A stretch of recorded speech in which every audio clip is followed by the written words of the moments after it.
Companion documents to this video are available on the Rebuild New Mexico and Public School Facilities Authority websites.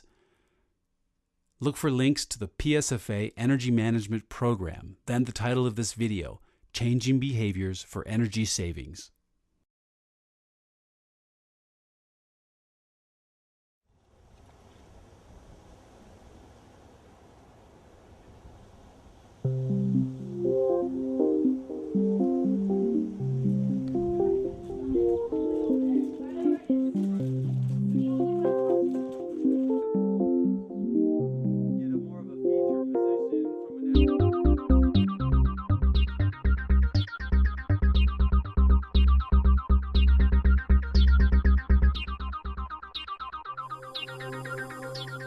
Energy usage is expected to rise dramatically over the next 25 years.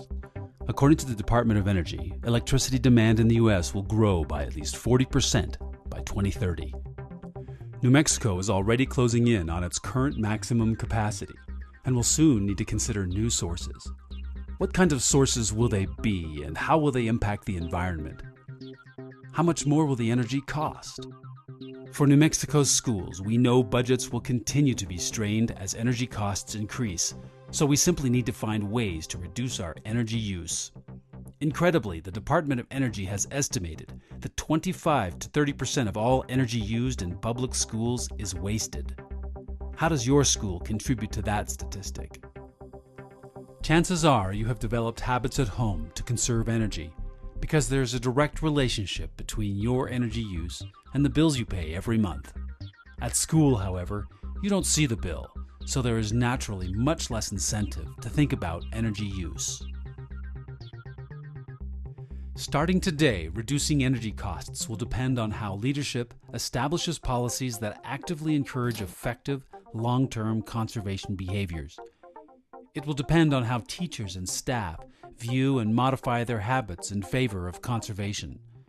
And it will depend on how conservation awareness is built into student activities and curriculum. Successful energy programs are hardly without precedent. Many school districts have found that conservation can make a real difference. The New Mexico Public School Facilities Authority, or PSFA, has calculated that schools in the districts implementing their energy-saving program have seen an average reduction of 30% in their electricity use, meeting or exceeding their initial goals. Undoubtedly, if you look around, you will find plenty of opportunities for real savings. The money that we get to just open the doors in schools has remained very constant. Slight increases over time, but it has remained pretty constant. So with a constant budget and ever-increasing costs, you have to look internally to start making some changes. If you really want to maximize energy savings, you've got to change the behavior of your custodians, of your coaches, leave the lights of the football field on, of your principals, all those people that touch energy consumption. And I'll go a step further and not say energy consumption, I'll say utility consumption. When you live in the high desert in southwestern New Mexico, you better be paying attention to your water usage. We need to be really effective with what the public has charged us to do, which is educate our kids well. And at the same time, we have to be very efficient with the tax dollars that we've been entrusted with. And basically, this energy program was a no-brainer. Not only is it a way to bring to kids' consciousness the importance of being good citizens, but it's also a way to be efficient with our dollars. The Public School Facilities Authority has developed an energy management program guide for New Mexico schools to help them reduce overall energy use. The EMP guide addresses 3 areas: energy behavior modification, facilities and building systems, and construction. This video presents a general overview of the Energy Behavior Modification Program. Alice, this program looks really good. We need to set up a meeting. Who handles the utility bills? Is that payables or receivables? We'll send them all over and tell them to bring the square footage for all the facilities. That's not accounting. That would be John, the facility manager. Well, who's in charge here anyway?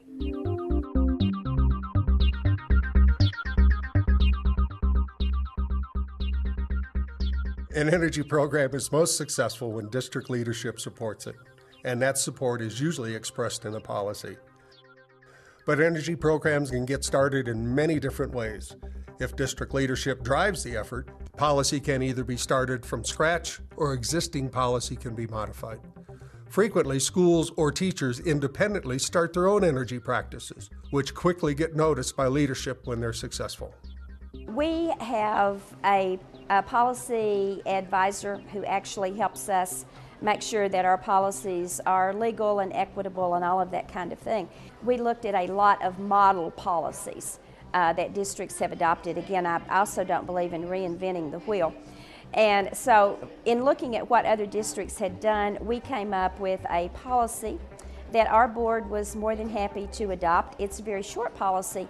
The rules and regulations behind that are longer. So we say, okay, what's working that we can share? What's not working that we need to abandon? We wanted to start off small because in working with other teachers, you need for them to buy into the program. You need for them to support it. If we had started with electricity, with water, with gas, with all of the utilities, they would have been like, oh God, what are you doing to us? The Clovis School District actually hired a full-time energy manager dedicated to coordinating energy policies and practices throughout the district. It wasn't a matter of not being able to afford an energy specialist. It was a matter of we can't afford not to. There's a lot of different ways to implement energy programs in school districts and other organizations.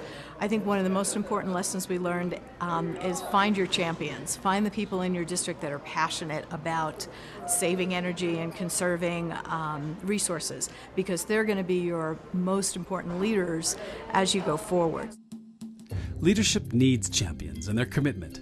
The champions will feel passionate about certain issues and areas of concentration, and the conservation efforts will typically be driven in the direction of the champion's personal interests, but this is natural.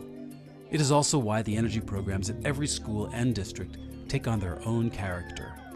The greatest successes occur when leadership is flexible as programs develop and evolve. Yes, Zach Black and Shorts are going to champion the project. They've got a lot of good ideas and are very excited. They want to create science projects with hydrogen cars and wind generators. I say we just get behind them and let them at it.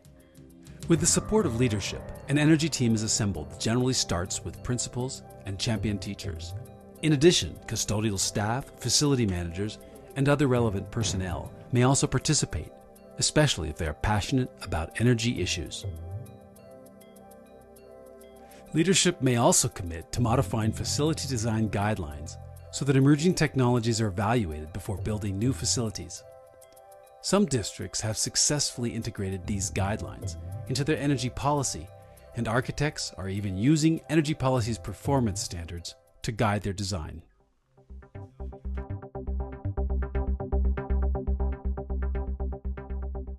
The first step is to gather, organize, and analyze your utility use data. This initial exercise establishes baselines against which future utility use will be compared and measured.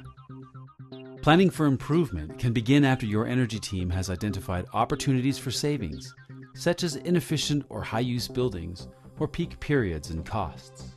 I very strongly believe that what gets measured gets done. And so if you're interested in energy conservation, you measure that. The program typically looks at gas, electricity, and water use and measures it against building square footage. We also consider seasonal demand, daily peak requirements, or other usage trends. Making comparisons with other facilities helps estimate the potential of the energy program. To help verify and establish initial baselines, your energy team will tour your facilities to generate discussions about any easy opportunities for savings or low-hanging fruit, and also note the challenges that might have prevented the opportunities from being addressed in the past. Once the energy program is underway and initial baselines have been determined, you can watch the change in energy use from month to month, verifying the effectiveness of each initiative. For your case at your school, if you look at July, you see that nobody's at school except the custodians, and you use 25,800 watts of electricity. Mike's program comes on board and starts talking to the custodians. All of a sudden, in the second year of the program, they dropped to 14,000. So 10,000 watts of electricity were saved just in that 1 month, just by a small group of custodians. So this program is heavily focused on behavior modification, changing that mindset. So we have a new paradigm in our schools. New software and browser tools like Energy Star Portfolio Manager and the State of New Mexico's FIMS are constantly developing and can provide management easy access to real-time energy use for review, comparison, and modification. New facilities are always perfect opportunities to build in emerging technologies that make utility measurement, tracking, and management a snap. For instance, from any web browser, automated meter reporting can display real-time energy use, and heat and lights can be remotely switched on or off as needed.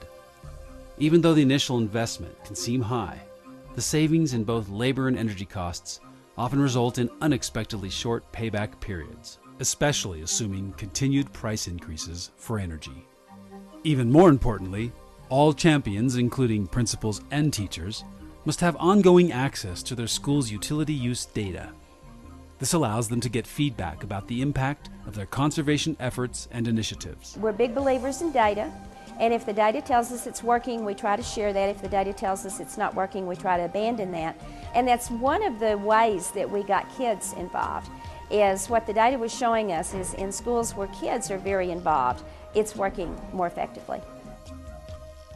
Since every school is different, you should expect constant experimentation and continuous incremental improvements to pinpoint and exploit projects that reap the most energy savings. Students can also be shown how data is collected and used, which effectively illustrates general math and statistical concepts.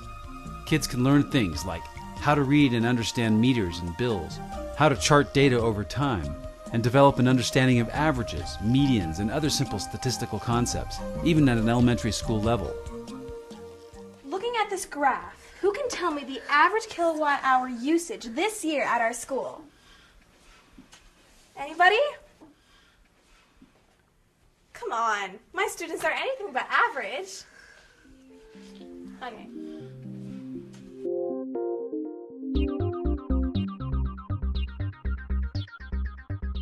After the data has been reviewed and the baseline year selected, goals and incentives are established. The energy team determines how much energy they think they can save under the baseline and set that as a goal for the year.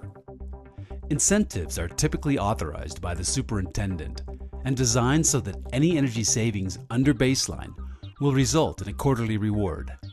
Some districts reward additional bonuses when the established savings goals are exceeded. Both goals and incentives are expressed in a commitment form that is traditionally signed by the superintendent and principal. Okay.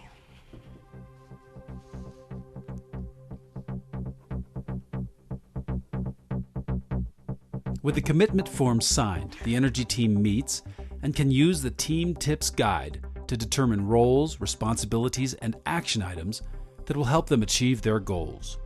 The commitment form, Team Tips Guide, and additional program resources are all available on the website.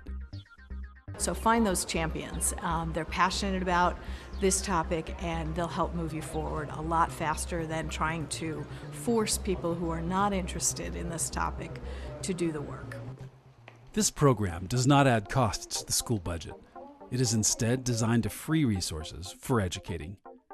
Your school district leaders can decide how they want the incentives structured and savings dispersed.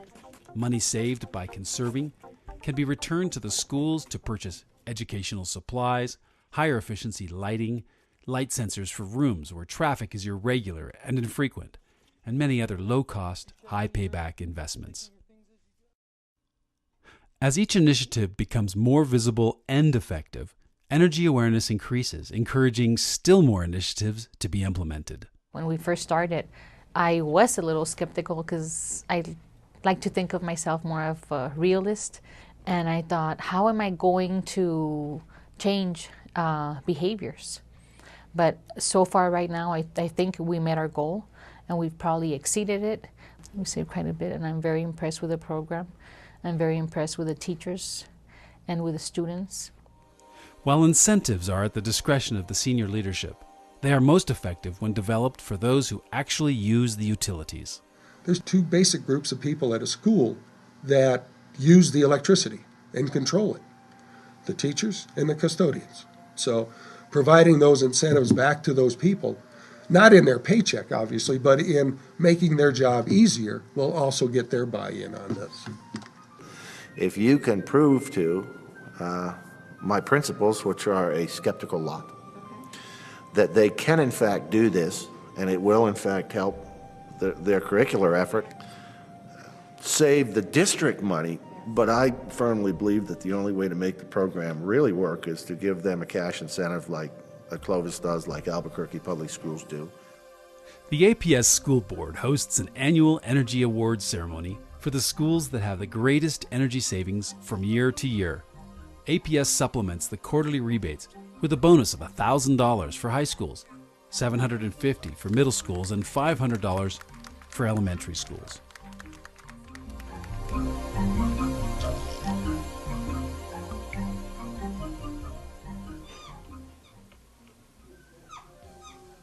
When working with students on energy issues, it can be fun to incorporate the relevant energy goals and principles into various school subjects instead of just tacking them on to the curriculum requirements. Classroom exercises can include learning about alternative energy sources and discovering how much electricity and natural gas is used by the school. We're going to calculate the kilowatt hours used and how that relates to real money. We're writing and we're presenting and we're doing some of those things that fall into language arts. Students can calculate word problems in math, write about energy in English, and explore in history the progress of conservation attitudes over the last century. Energy issues can be included in nearly every subject, helping students to become environmentally literate. All right, so in this week's science project, we've been building a solar car, right? So who can tell me how the electricity gets collected? Eva. There are plenty of excellent resources for curriculum development, and useful links can be found on the website. Once staff and students begin to see ways to save money by reducing their utility consumption, it's fun to learn more and take action. Some schools set up student energy patrols to communicate the status of conservation efforts and remind teachers and other students about the school's energy efficiency goals. School district websites, school newsletters, and special school bulletin boards are all effective communication tools. Students can even make daily intercom announcements that include energy tips or reports about their school's energy use. There will be a recycling pickup today. Classroom collections should be completed by 2 o'clock. Some energy patrols even announce fun energy facts, like, did you know that if you filled the cars of a train with all the coal the U.S. uses in 1 year to make electricity, that train would circle the Earth 3 times? Local businesses can sponsor alternative energy fairs that help students apply what they have learned in school. This broadens their perception of energy options and alternatives.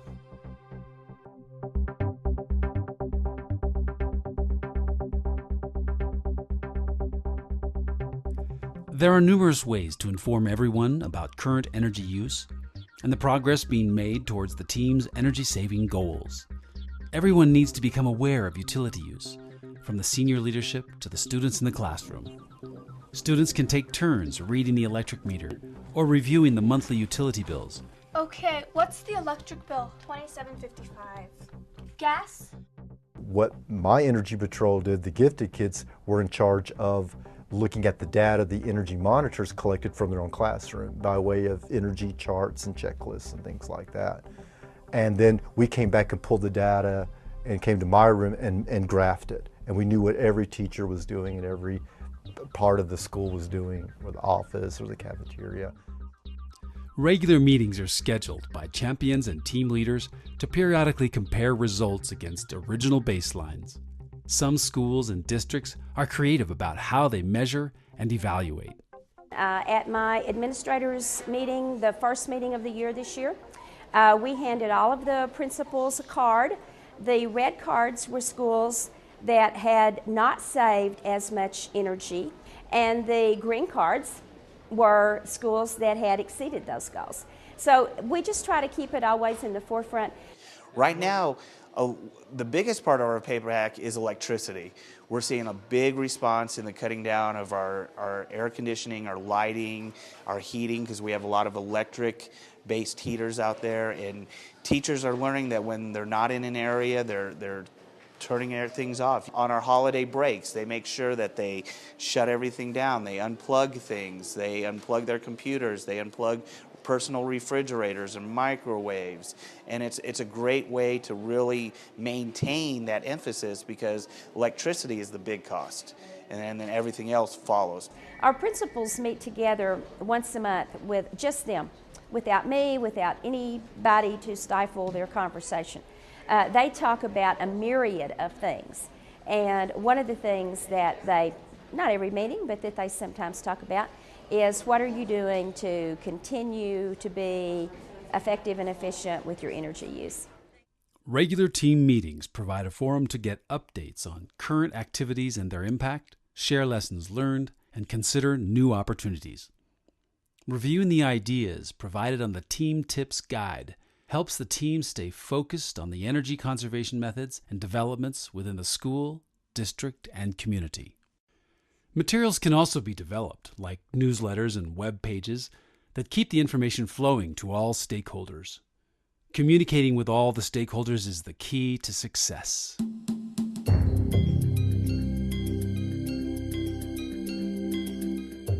The energy team can be a large group and could include the superintendent, principals, energy champions, our teachers, energy managers, maintenance supervisors, custodial staff, the business manager, and of course, students.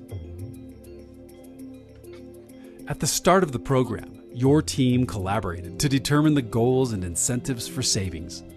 Recognition and rewards begin to take place as improvements are realized. The commitment form explicitly states how the savings from the energy programs get returned to schools for school and classroom use. And so really the money is going to stay here at the school, not necessarily earmarked for just one class or anything like that, but it is going to be used for Green Team, for them to use to educate the rest of the school and educate the rest of the district. Since each school community is uniquely different, the interpretation and application of the program will be a genuine reflection of local needs and the individuals involved. Recognition for energy use savings might be announced in school or community newsletters, or even appear in local newspaper or TV news. Oh my gosh. Recognition and reward ceremonies are often held during school assemblies.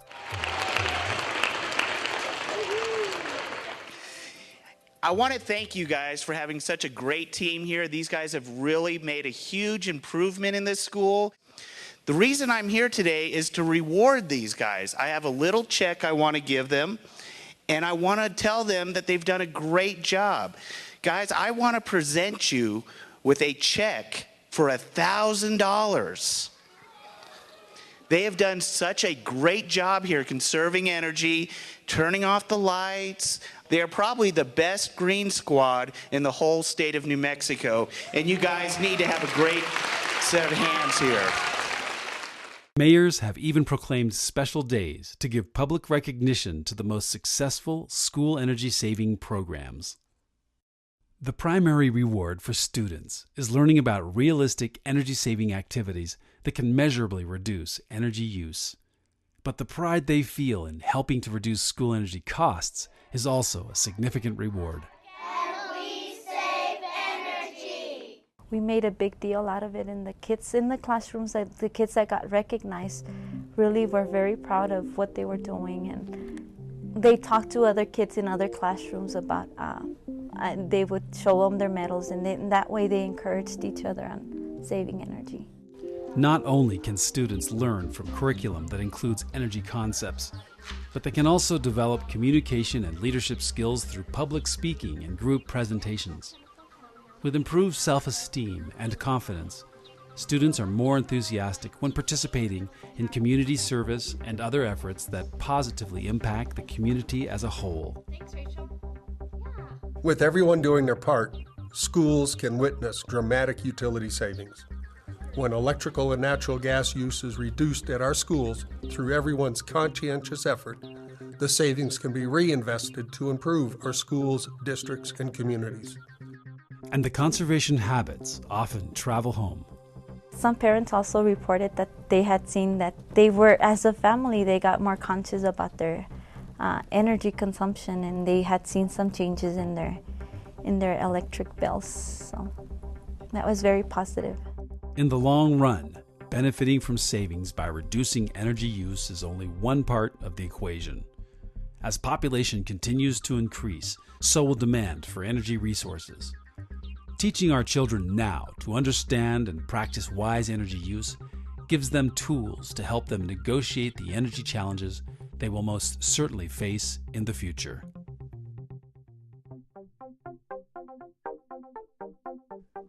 We do not inherit the earth from our parents, we preserve it for our children.